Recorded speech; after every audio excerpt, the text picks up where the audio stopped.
Imagine this.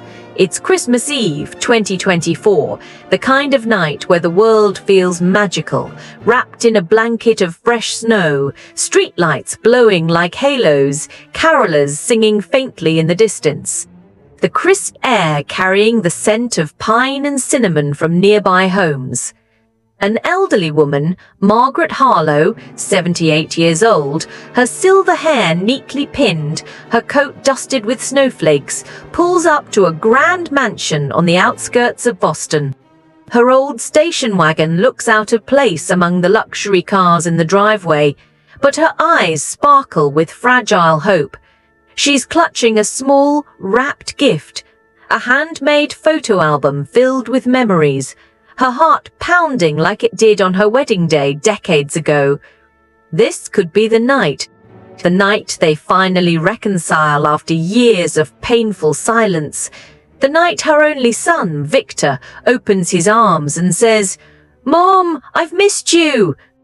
But inside that opulent house, behind the twinkling lights on the 20-foot Christmas tree, her son, Victor, 45, impeccably dressed in a tailored suit, and his wife, Lydia, elegant in a red velvet gown, aren't preparing for joy and laughter. They're waiting with a deadly plan. A plan meticulously crafted over months to end Margaret's life tonight. Right there by the roaring fireplace, all for a hidden fortune worth tens of millions, a fortune that only unlocks upon her death. And the twist? It's not just greed driving them, oh no. There's a dark family secret buried for over a century. A secret Margaret has guarded with her life, whispering it only to the wind on lonely nights. A secret that, if revealed, could shatter Victor's entire identity, destroy everything he thinks he knows about his bloodline, and turn his world into ashes. Buckle up, folks, because this is a true, inspired tale of betrayal so deep it cuts to the bone, greed that poisons the soul, and redemption that rises from the darkest despair, one you've never heard before, woven from whispers of real family horrors. I'm your Redditor narrator, and tonight we're diving deep into The Christmas Eve Inheritance, a story that will chill you to your core and warm your heart by the end. Let me take you back, way back, to how it all truly began. Not just the surface, but the roots that twisted through generations. Margaret Harlow was born in 1946 in a sleepy little town called Willow Creek, Vermont, right after World War II. But the shadows of the Great Depression still lingered like ghosts in the old wooden houses. Her family wasn't wealthy, far from it. Her father, Samuel, worked long hours at the local textile factory, his hands rough and calloused from the machines, coming home each night with the smell of grease and sweat clinging to him. Her mother, Eleanor, was a seamstress, mending clothes for the neighbors, her fingers pricked 1,000 times by needles, always humming old folk tunes to keep the worries at bay. They lived in a modest 2-story home, the kind with creaky floors and a wood-burning stove that barely kept the winter chill out. But amid the hardship, there was always this whisper, this tantalizing family legend, passed down like a sacred heirloom. It was about a distant uncle, Great-Uncle Elias, who, back in the wild days of the California gold rush in 1849, had struck it rich, not with gold nuggets, but with savvy investments. He'd prospected, sure, but then he turned his earnings into shares in the burgeoning railroads, buying up land in the West that would become prime real estate as America expanded. Most folks in Willow Creek dismissed it as tall tales, the kind told around the dinner table to make lean times feel a bit brighter. But Margaret's grandmother, Abigail, a stern woman with eyes like steel, knew better. On her deathbed in 1955, when Margaret was just 9, Abigail pulled her close, her breath ragged, her hand trembling as she handed over a faded, yellowed letter sealed in wax. "Keep this safe, child," she whispered. "It's our family's salvation, but only for the worthy." The letter detailed a hidden trust established by Elias in 1860, just before the Civil War, invested in railroads, land grants, and early oil ventures, compounding quietly through banks in San Francisco, growing like a silent oak over decades. The catch? It was a survivor's trust, crafted by Elias's lawyers to protect the family line from fortune hunters and squanderers. The full payout, now worth tens of millions in modern dollars, thanks to shrewd reinvestments in stocks like early Ford and IBM, would only be released upon the death of the last direct female descendant over the age of 70 to the named male heir. Why female? Elias had lost his only daughter to illness and vowed the fortune would honor the women who held the family together. Abigail was that descendant. Then it passed to Eleanor and eventually to Margaret herself. The named heir? Her only child, Victor. But here's the secret Margaret guarded like a sacred vow, a burden she carried alone for over 50 years. The trust wasn't just money. Hidden deep in the original legal papers, locked in a safety deposit box in Vermont, was proof that rich Uncle Elias wasn't blood-related at all. He'd adopted Margaret's great-grandfather, young Thomas, after a scandalous affair with Thomas's mother, a saloon girl in Sacramento. Thomas was Elias's biological son, but the adoption papers covered it up to avoid ruin in Victorian society, meaning the entire family fortune was built on a lie, a passionate, forbidden romance that Elias hid to protect his legacy. And worse, far worse, Victor wasn't even the true biological heir. Margaret had discovered this shattering truth years ago in 1985. When she was sorting through old hospital records after her husband, Harold's, death. Harold had been infertile, a secret he confessed on his deathbed from cancer, apologizing for never giving her more children. But Victor? He was conceived during a brief, regretful affair Margaret had in her early 20s, during a rough patch in her marriage, with a charming traveling salesman named Jack, who vanished after a whirlwind week in town. She never told a soul, not Harold, who raised Victor as his own. Not Victor, to spare him the shame. She loved him fiercely, buried the truth deep to protect his sense of self. But the trust? It required bloodline verification for the final payout. A DNA clause added in the 1950s by cautious bankers to prevent fraud in an era of rising identity thefts. If Victor killed her tonight, claimed the money, the bank would demand a DNA test as part of the release process and discover he wasn't eligible, no link to Elias's line. The fortune would revert immediately to a distant charity Elias had named as backup, an orphanage in California, now a modern children's hospital. Margaret didn't know Victor had uncovered part of this dark puzzle. 6 months earlier, desperate from his failing tech startup, a VR company called Vision Tech that burned through investors' money on lavish parties and bad bets, Victor had hired a private investigator. The PI dug up the trust documents from public records, saw the millions waiting, but missed the adoption scandal and paternity twist. Victor assumed it was his by right, his ticket out of debt. His lavish lifestyle, the mansion, the yachts, the private jets for Lydia's shopping trips to Paris, had piled up debts over 10 million, creditors circling like sharks. He and Lydia, his ambitious wife from a wealthy family who married him for status but now resented the financial strain, decided in hushed whispers over wine, Margaret had to go. Quietly, painlessly, an accident on Christmas Eve. A high dose of sedatives in her eggnog, staged as heart failure in an old woman with a history of minor health issues. Perfect. No suspicion, just a tragic holiday loss, and then the payout. Flashback now to Margaret's early life to understand the depth of her love and the tragedy of its betrayal.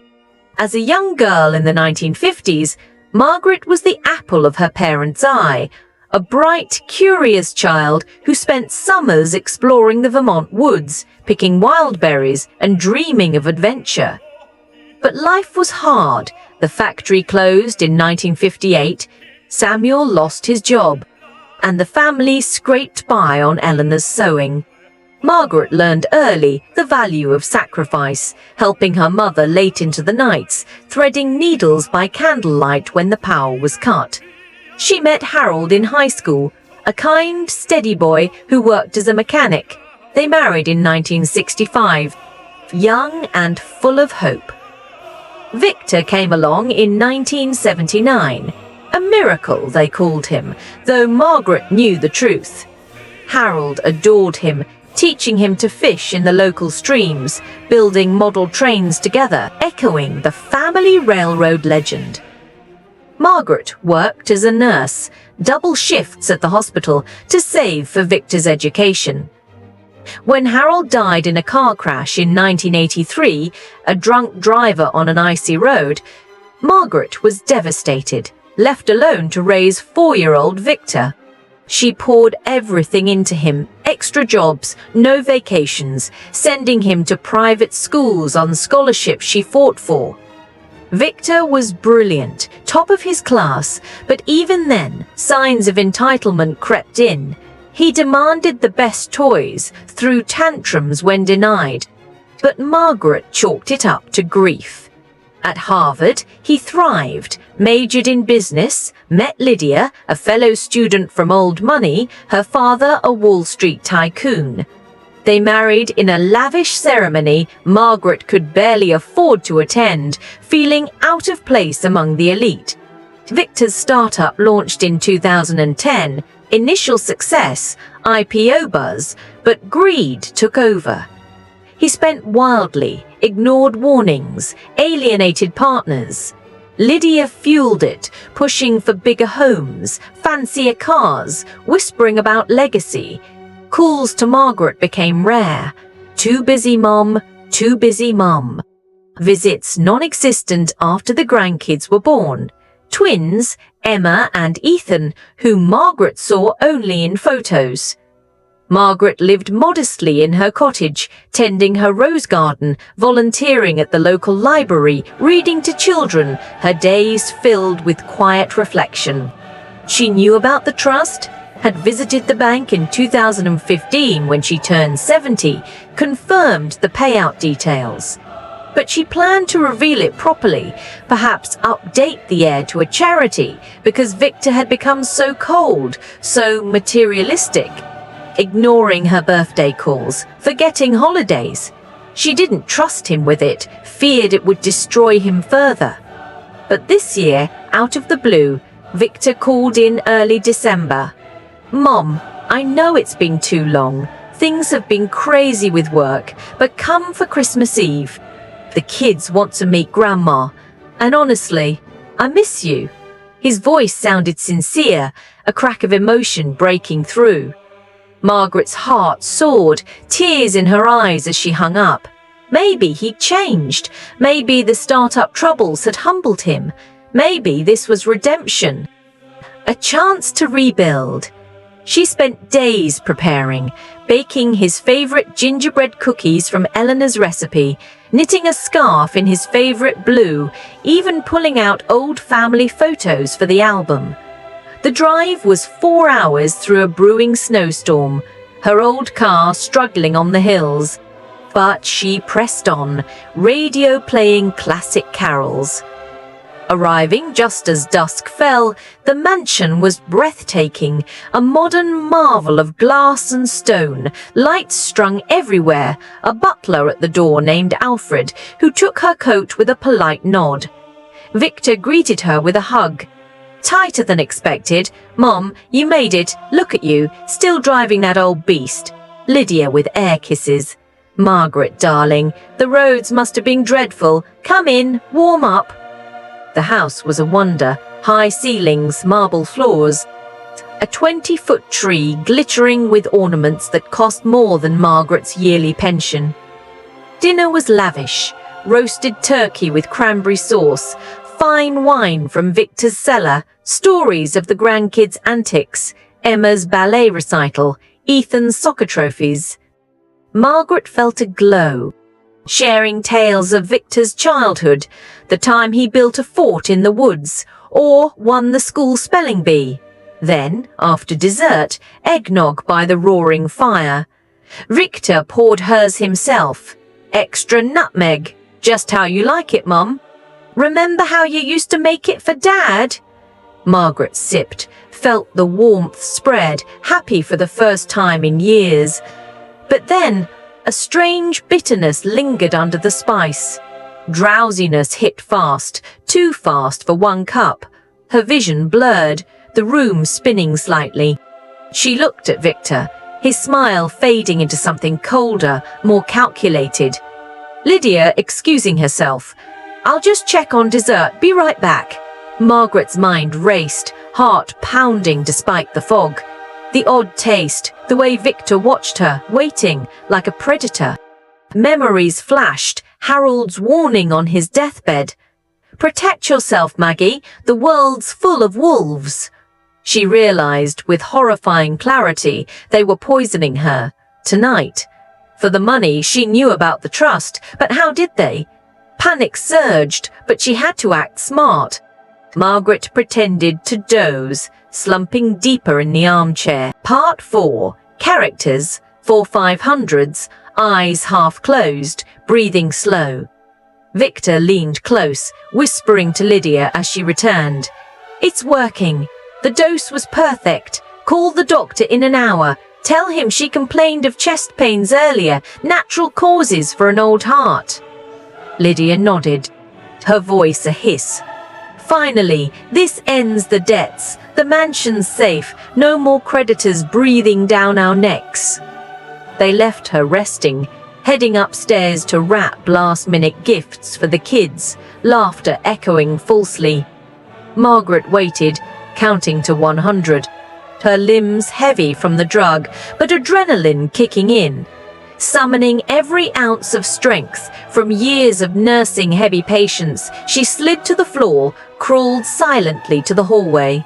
The coat rack, her phone in the pocket, keys too. She grabbed them, heart thumping so loud she feared they'd hear. The side door to the garage, unlocked, thank God, slipped out into the biting snow, the cold like a slap, shocking her awake, fighting the sedative's grip. Stumbled through the dark to her car in the guest parking, hidden behind a hedge. Fumbled the keys, started the engine, prayed it wouldn't roar too loud. Drove slowly down the long, winding driveway, lights off to avoid notice, snow muffling the tires. Vision swimming, hands shaking on the wheel, she made it to the main road. Pulled over behind a snowbank. Vomited the poisoned eggnog onto the roadside, heaving until her stomach emptied. Weak but clearer, she grabbed her old flip phone, dialed 911. "Help, please, my son. He tried to kill me, poisoned my drink at 47 Willow Ridge Drive. Hurry." The operator, calm. "Stay on the line, ma'am. Units are en route. Are you safe?" Margaret huddled in the car, heater blasting, waiting as sirens wailed in the distance.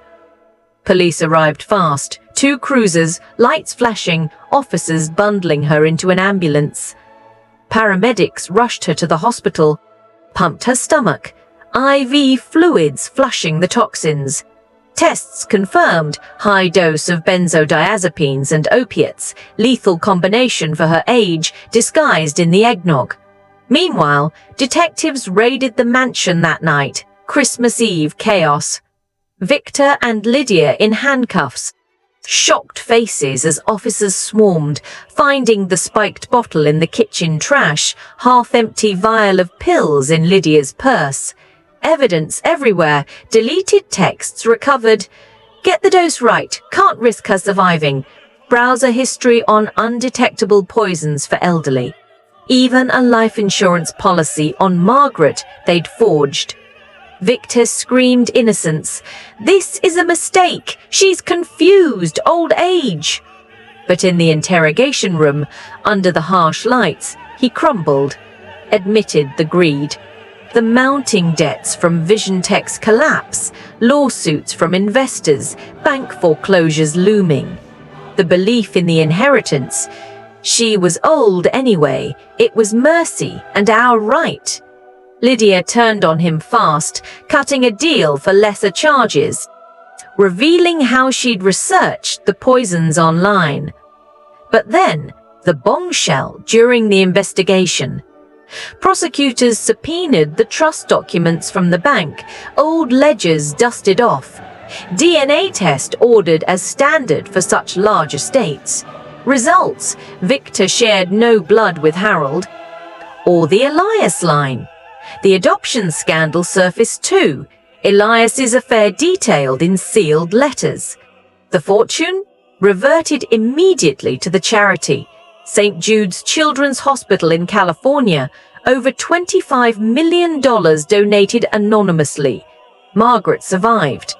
Recovered slowly in the hospital, nurses becoming like family. She testified at the trial 6 months later, voice steady despite the pain, eyes sad as she looked at Victor in chains. I loved you more than life, but you chose death over decency, Victor convicted. Life sentence for attempted murder and fraud. Lydia too, 15 years for conspiracy. In the aftermath, Margaret sold her cottage, too many memories, moved to a cozy apartment near the library, donated her modest savings, $50,000 from Harold's pension, to the same children's hospital. Adopted a chosen family, neighbors who checked on her, old friends from nursing days. Even the young paramedic, Sarah, who saved her that night, inviting them for weekly teas. 1 year later, Christmas Eve 2025. Margaret hosts a small gathering in her new home, laughter filling the air, real eggnog store boo. Shh, no risks. Stories of love, not greed. She reveals the full secret to her new circle, the affair, the adoption, the trust, not with bitterness, but peace. The greatest inheritance, she says softly, isn't money or bloodlines. It's the choice to be kind, even when betrayed, to build family from the ashes. And as snow falls outside, gentle and pure, Margaret smiles, truly warm for the first time in years. Family isn't always blood. Sometimes it's the people who choose you back, who stand by you in the storm. What a wild, heartbreaking ride, right? Greed twisting love into murder, secrets spanning generations, DNA twists unraveling lies, and ultimate justice blooming into redemption. This one's inspired by those dark family tales you hear whispers of on Reddit. But with layers and turns, no one's told quite like this. Would you forgive a betrayal like that? Or cut ties forever, rebuilding stronger? Drop your thoughts below. YTA for Victor, NTA for Margaret, or something else. Like if this chilled you to the bone. Subscribe for more untold Reddit-inspired dramas that hit home. Merry Christmas, stay safe out there, and cherish the true gifts, love, trust, and chosen bonds. From your Redditor narrator, good night.